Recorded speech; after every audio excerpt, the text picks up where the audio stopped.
Viewers আসসালামু আলাইকুম। আশা করি সকলেই অনেক ভালো আছেন। আমার নতুন আরেকটি ভিডিওতে আপনাদেরকে জানাই স্বাগত।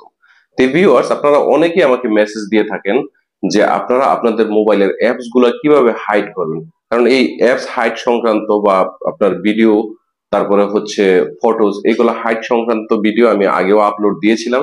আপনারা দেখে অনেকে উপকৃত হয়েছেন এবং সেই ভিডিওগুলো দেখে দেখে অনেকে আমাকে কমেন্টস করেছেন যে কিভাবে আমরা অ্যাপস হাইড করব, এই নিয়ে একটা ভিডিও দেওয়ার জন্য।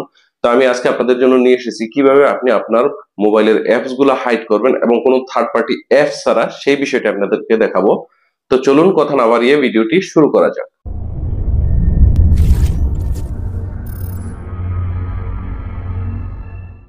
কোনো থার্ড পার্টি অ্যাপস ছাড়া আপনার মোবাইলের অ্যাপস গুলো আপনি হাইড করতে চাইলে প্রথমে যে কাজটি করতে হবে, আপনার মোবাইলের সেটিং এ চলে যেতে হবে। তো আমি আমার মোবাইলের সেটিং এ চলে যাচ্ছি।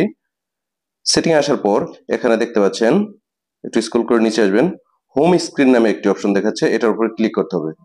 তো ভিউয়ার্স, এখানে বলে রাখি আরেকটি কথা যে এক এক মোবাইলে কিন্তু এক এক রকম সেটিং থাকবে। যে অনেক মোবাইল আছে, সেই মোবাইলগুলোতে দেখা যায় যে আপনার সিকিউরিটি নামে একটি অপশন আছে, সেখানে আপনি পেয়ে যাবেন এই হাইড অ্যাপ নামে অপশনটি।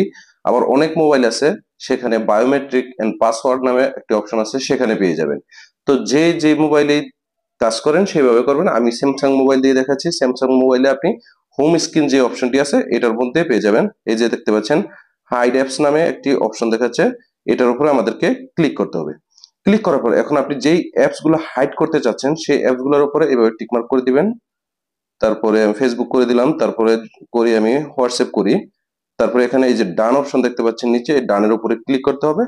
ক্লিক করার পর যদি আমি এখান থেকে বের হয়ে যাই, দেখতে পাচ্ছেন এখানে আমার ফেসবুক কিন্তু কোথাও নাই, ফেসবুক নাই, হোয়াটসঅ্যাপ নাই। তারপর যদি এখান থেকে আপনি আবার এটাকে আনহাইড করতে চান, তাহলে আবার আপনাকে সেটিং অপশনের ভিতরে চলে যেতে হবে। তারপর সেম হোম স্ক্রিনের ভিতরে চলে যাবেন। তারপর এখানে হাইড অ্যাপস, এটার উপর চলে যাবেন। তারপর উপর দেখতে পাচ্ছেন ফেসবুক এবং হোয়াটসঅ্যাপ আমার কিন্তু হাইড করা আছে, এটার উপরে আবার এভাবে টিকমার্ক করে দেবেন, টিকমার্কটা উঠিয়ে নেবেন। তাহলে আপনার এটা কিন্তু আনহাইড হয়ে যাবে। তারপর এই যে ডান, এটার উপরে ক্লিক করবেন। তারপর এখান থেকে আবার আমি বের হয়ে যাই, দেখতে পাচ্ছেন এখানে ফেসবুক এন্ড হোয়াটসঅ্যাপ আমার দুইটাই কিন্তু রয়ে গেছে। তো আশা করি আপনারা বুঝতে পারছেন। ভিডিওটি যদি আপনাদের ভালো লেগে থাকে অবশ্যই ভিডিওটিতে আপনারা লাইক দিবেন, কমেন্টস করবেন এবং শেয়ার করবেন। আর আমার চ্যানেল যদি আপনি নতুন হয়ে থাকেন তবে চ্যানেলটিকে সাবস্ক্রাইব করে পাশে থাকা বেল আইকনটি অল করে দিবেন, যাতে করে এরকম নিত্য নতুন ভিডিও আপনাদের কাছে পৌঁছে যায় সবার আগে। তো আজকের মতো এখানে বিদায় নিচ্ছি। আল্লাহ হাফেজ। আসসালামু আলাইকুম।